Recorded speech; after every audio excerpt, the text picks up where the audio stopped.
नोरमा group, जो सोचता है वो करता है। आपके अपने सपनों का आशियाना।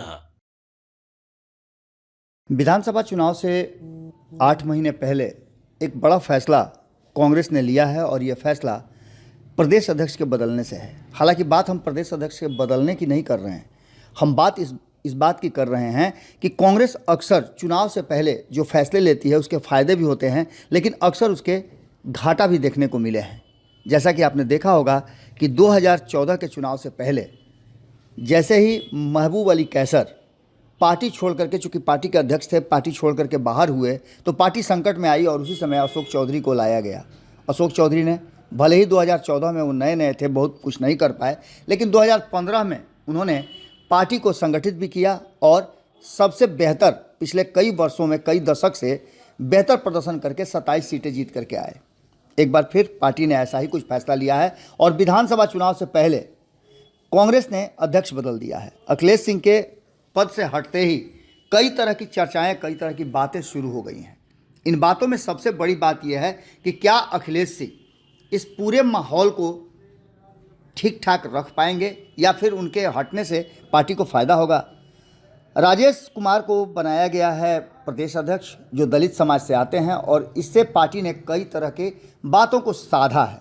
बिहार विधानसभा चुनाव से पहले कांग्रेस का एक बड़ा फैसला था, जो नज़र भी आ रहा था कि पिछले कई महीनों से कांग्रेस उधेड़ बुन में लगी हुई थी और राहुल गांधी का बार बार बिहार आना भी इस बात की तरफ इशारा कर रहा था। दिल्ली में जो फैसला पार्टी ने लिया उससे भी इशारा साफ नज़र आ रहा था कि कांग्रेस अब क्षेत्रीय दलों से अपनी पिंड छुड़ाना चाहती है।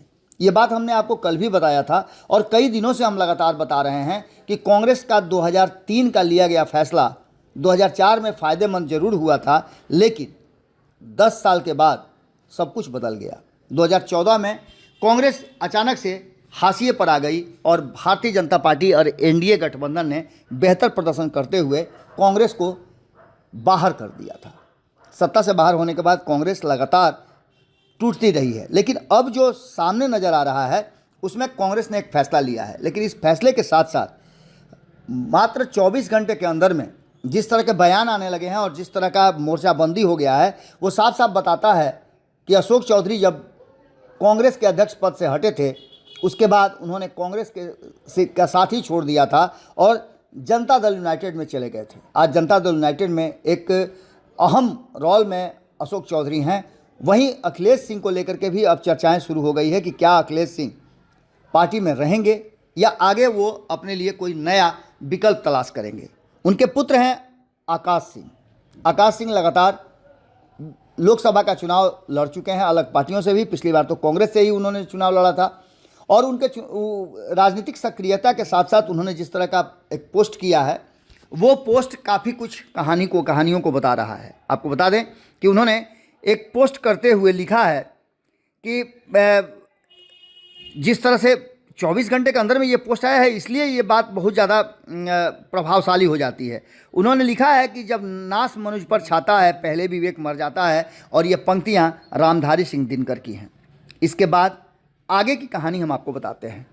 कांग्रेस ने अचानक से फैसला लिया और पहले तो प्रदेश प्रभारी बदले। प्रदेश प्रभारी बदलने के बाद प्रदेश अध्यक्ष बदलने की बात बहुत तेज़ी से चल रही थी, लेकिन इस बीच में एक और बड़ा काम कांग्रेस ने कर दिया।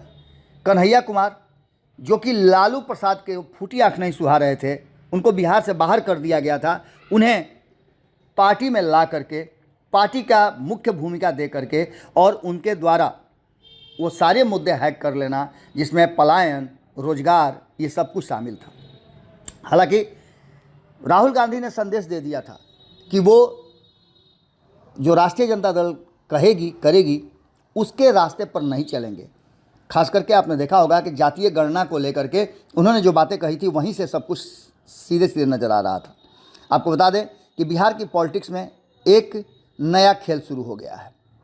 अखिलेश सिंह पर आरोप लगा है कि उन्होंने सेल्फ इंटरेस्ट के लिए पॉलिटिक्स की है और पार्टी को कहीं ना कहीं हाशिए पर रखा है। राज्यसभा का टर्म पूरा हो गया था, वो चाहते तो किसी अन्य कांग्रेसी को मौका दे सकते थे, लेकिन दोबारा वो कूद गए। बीजेपी नेता जनार्दन सिंह सिग्रीवाल से हारने के लिए उन्होंने अपने पुत्र को उतारा। अपने पुत्र को उतारने के लिए उन्होंने पार्टी को हाशिए पर रखा। पार्टी के जो मजबूत कार्यकर्ता थे, जिन लोगों को उतारना चाहिए था मैदान में, उनके साथ छल हुआ। इसके साथ साथ बाहरी प्रत्याशी को टिकट देकर के उन्होंने गलत नीति और गलत संदेश पार्टी के भीतर रखा। पुत्र प्रेम में उन्होंने बहुत कुछ किया, तो पुत्र भी उनके साथ कर रहे हैं कि वो साफ साफ लिख रहे हैं कि जब नाश मनुष्य पर छाता है पहले विवेक मर जाता है। अखिलेश सिंह से पहले भी पार्टी थी, अखिलेश सिंह के बाद भी पार्टी चलेगी। इसके साथ साथ अगड़ी जाति का वोट ट्रांसफ़र कराने में अखिलेश सिंह को इसलिए ही मदन मोहन झा के बाद लाया गया था कि वो अगड़ी जातियों का वोट ट्रांसफ़र कराएंगे, लेकिन वो पूरी तरह से असफल रहे। अंशुल अभिजीत मीरा कुमार के बेटे हैं, वो पटना साहिब से चुनाव लड़े। सनी हजारी को समस्तीपुर से टिकट मिला, उनके पिता महेश्वर हजारी जेडीयू से सरकार में मंत्री हैं, और कांग्रेस का टिकट बेटे आकाश सिंह को दिया उन्होंने। अखिलेश सिंह के बेटे आकाश को महाराजगंज से टिकट मिला था, अजय निषाद को मुजफ्फरपुर से टिकट मिला। वे चुनाव से पहले भारतीय जनता पार्टी छोड़कर कांग्रेस में आए थे, और वहीं पप्पू यादव को जब पार्टी चाहती थी कि उन्हें टिकट दिया जाए, तो टिकट देने में उन्होंने कहीं ना कहीं आनाकानी भी की, और जिस रास्ते पर राष्ट्रीय जनता दल चल रही थी, लालू प्रसाद और तेजस्वी यादव ने जो फैसला किया, उस फैसले पर उन्होंने मुहर लगा दी। ये सभी बातें, सभी आरोप अखिलेश सिंह पर लगते हैं। लालू प्रसाद के करीबी होने का भी उन पर आरोप लगता है, और अब ये कहा जा रहा है कि कांग्रेस मुख्यालय सदाकत आश्रम में श्री कृष्ण सिंह जयंती का भव्य आयोजन किया गया था, जिसमें राष्ट्रीय जनता दल के सुप्रीमो लालू प्रसाद यादव को मुख्य अतिथि बनाया गया था। ये अखिलेश सिंह ही कर सकते हैं। अब इन सारी बातों को लेकर के, जैसा कि हमने आपको दिखाया भी था कि जब राहुल गांधी पटना आए थे, और पटना में जब गांधी मैदान के पास उन्होंने एक सभा की, उस सभा में जब वो बोल रहे थे तो बाहर में काफ़ी लोग नाराज़ थे, जो मिलना चाहते थे और मिल करके अखिलेश सिंह की खामियां और कांग्रेस कैसे बदलेगी वो बताना चाहते थे। हालांकि उन लोगों को मिलने नहीं दिया गया और बाहर से ही उन लोगों को हटा दिया गया, लेकिन ये संदेश राहुल गांधी तक कहीं ना कहीं पहुंच गया। राहुल गांधी को पहुंचने के बाद राहुल गांधी ने तुरंत निर्णय लिया, और दूसरी बार जब वो आए तो पूरा प्लानिंग के साथ आए थे। दूसरी बार उन्होंने एक दलित नेता को सम्मान दिया लंबे समय के बाद। उसके बाद सारी कहानी सीधे सीधे समझ में आने लगी। पिछले कई दिनों से हम भी आपको बता रहे थे, भारत लाइव लगातार ये बता रहा था, हमारे संपादक नमन मिश्रा जी बता रहे थे कि इस बार दलित का नंबर आ सकता है। और इन सभी परिस्थितियों को लेकर के जो वर्तमान स्थिति बनी है, उसमें अखिलेश सिंह के हटते ही उन पर कई आरोप लगने लगे हैं, तो उनके बेटे कहीं ना कहीं इस बात की तरफ डिफेंड कर रहे हैं कि अब पार्टी का क्या होगा। संगठन के लोगों को साध नहीं पाए और संगठन को मजबूत भी नहीं कर पाए। अपने पूरे कार्यकाल में उन्होंने संगठन की मजबूती के लिए ऐसा कोई भी काम नहीं किया जिससे कि संगठन मजबूत हो। हाँ, कुछ लोगों से ज़रूर वो घिरे रहे हैं, ऐसी बातें सामने आ रही हैं। ज़मीनी स्तर पर कांग्रेस काफ़ी कमज़ोर हुई है, और 2024 में जिस तरह से राष्ट्रीय जनता दल ने कांग्रेस के साथ व्यवहार किया और अखिलेश सिंह उसके सबसे बड़े गवाह बने, बिना कांग्रेस को गुड फेथ में लिए हुए, बिना सीट से समझौता किए हुए राष्ट्रीय जनता दल ने अपने उम्मीदवार तक उतार दिए थे, और अखिलेश सिंह मुंह ताकते रह गए थे। इन सारी बातों को लेकर के जब ये कहा जाने लगा था कि पिछलग्गू बन करके किसी तरह से चल रही है, रीढ़ विहीन हो गई है कांग्रेस, और ये सारी बातें अखिलेश सिंह चुपचाप सुन रहे थे। ऐसी तो स्थिति कांग्रेस में कभी नहीं हुई है, चाहे वो कोई भी अध्यक्ष रहा हो। इससे पहले भले ही महबूब अली कैसर छोड़ करके चले गए, लेकिन वो कांग्रेस कभी भी राष्ट्रीय जनता दल के पिछलग्गू नहीं रहे। अशोक चौधरी ने तो 2015 में सीधे सीधे ये गठबंधन में ऐलान कर दिया कि उन्हें सम्मानजनक सीटें नहीं मिलेगी तो वो अलग से कोई निर्णय ले सकते हैं। 2014 के चुनाव में भी अलग अलग चुनाव लड़े। इसके बाद आपने देखा होगा कि मदन मोहन झा, उन्होंने भी कोई समझौता नहीं किया और 70 सीटों पर चुनाव लड़े। भले ही सीटें कम आई, उसके पीछे की भी बहुत सारी कहानी है, लेकिन ये सारी बातें एक तरह से समझ लीजिए आप कि कहीं ना कहीं इशारा जरूर कर रही हैं कि कांग्रेस में जिस तरह की बातें सामने आई हैं, जिस तरह से अखिलेश सिंह के पुत्र आकाश ने जिस तरह की बातें कही हैं और जिस तरह का उन्होंने पोस्ट किया है, उस पोस्ट पर बहुत सारे कमेंट आ रहे हैं, और उस कमेंट आने के साथ साथ ये बातें भी साफ हो गई है कि क्या अशोक चौधरी के तरह ही अखिलेश सिंह भी कांग्रेस का दामन छोड़ेंगे। हालांकि पुराने कांग्रेसी हैं, लेकिन आए राष्ट्रीय जनता दल से है। राष्ट्रीय जनता दल के प्रति और लालू प्रसाद के प्रति उनकी श्रद्धा को लेकर के, और जिस तरह से जो हमने श्री कृष्ण सिंह की जयंती कार्यक्रम में मुख्य अतिथि के रूप में जब लालू प्रसाद पहुंचे थे तो उन्होंने किस तरह की बातें कही थी अखिलेश सिंह को लेकर के, उनके सांसदी को लेकर के उन्होंने जो बातें कही थी वो सबको पता है कि उनके कारण ही अखिलेश सिंह को संसद में भेजा गया था। सोनिया गांधी से उन्होंने पैरवी की थी। खैर, अब इन सब बातों का समय आ गया है, इंतजार कीजिए। राजेश राम पदभार ग्रहण करते हैं। कृष्ण और कन्हैया की जोड़ी पदयात्रा पर है। एक बार फिर से उन कांग्रेसियों को और खोए हुए वोट बैंक को हासिल करने की कोशिश में लगी हुई है। एक नए एरा की तरफ कांग्रेस को ले जाने का जो ये प्रयास है वो कितना सफल होता है और अखिलेश सिंह की भूमिका इसमें क्या होती है, क्या वो पार्टी में रहते हैं? हालांकि वो तो नज़र आया कि जैसे ही कन्हैया कुमार की यात्रा शुरू हुई, वो तस्वीर भी आपने देखी होगी कि जिस तस्वीर में साफ लग रहा है कि उन्हें ये पसंद नहीं आ रहा है, सुहा नहीं रहा है कि कन्हैया कुमार इस तरह की बात करें।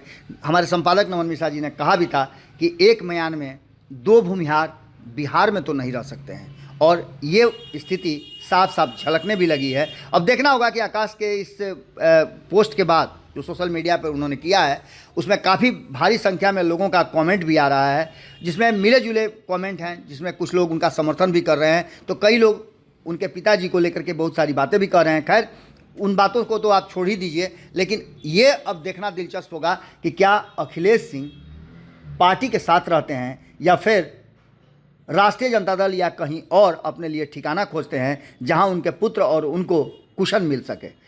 आने वाला चुनाव बड़ा ही दिलचस्प होने वाला है। जुड़े रहिएगा भारत लाइव के साथ। हमारी नज़र बिहार के हर छोटी बड़ी घटना पर है, आपकी नज़र भारत लाइव पर होनी चाहिए। बहुत बहुत धन्यवाद। आपके सपनों को हमने सजाया है, ई होम्स पैनोरमा को हमने बनाया है। ई होम्स मेरा एक सपना था जिस पे मैं पिछले 4 साल से काम कर रहा था। हमने जो बनाया है वो सबने है माना। ई होम्स पैनोरमा में हो आपका भी आशियाना। और फाइनली हमने 2021 में इस प्रोजेक्ट को लॉन्च किया। बहुत लोग अप्रिशिएट कर रहे हैं कि पूर्णिया जैसे शहर में, बिहार के, एक तो बिहार की बात करें उसमें भी पूर्णिया जैसे छोटे जगह में इस तरह का लाइफस्टाइल देना, ये सुन के हम लोगों को बहुत अच्छा लगता है। ई होम्स में हमने कुछ और भी किया है, जैसे हम जिस जगह में रह रहे हैं हमारे फैमिली सिक्योर हो, उनको सिक्योरिटी का ध्यान में रखा है। आपकी सुविधा और सुरक्षा आपके लिए खास है, ये आपका विश्वास है। इसमें आर्टिफिशियल इंटेलिजेंस का 7 लेयर सिक्योरिटी का हमने इस्तेमाल किया है। लस ग्रीन कैंपस को बनाया है। यदि हमारा बाउंड्री वाल है तो वो वर्टिकल गार्डन है। ये जितनी भी फैसिलिटी होता है एक इंटरनेशनल टाउनशिप में ई होम्स है, ये हम लोग विश्वास नहीं कर पा रहे हैं। जो भी हमारे मित्र दोस्त या जो भी हमारे बाहर के बाहर आते हैं तो हम लोगों को बहुत अच्छा सुनने को मिलता है और बहुत अच्छा क्रेडिट मिल रहा है। वो सारा हमने सिर्फ एक बिल्डिंग नहीं बनाया, हमें एक बहुत अच्छा लाइफस्टाइल दिया ई होम्स में, और मेरा एक सपना था जिसको मैं आज फुलफिल होते हुए देख पा रहा हूँ। ये आपका आवास है। ई होम्स पैनोरमा में अब आपका निवास है। E homes Panorama, luxurious lifestyle redefined.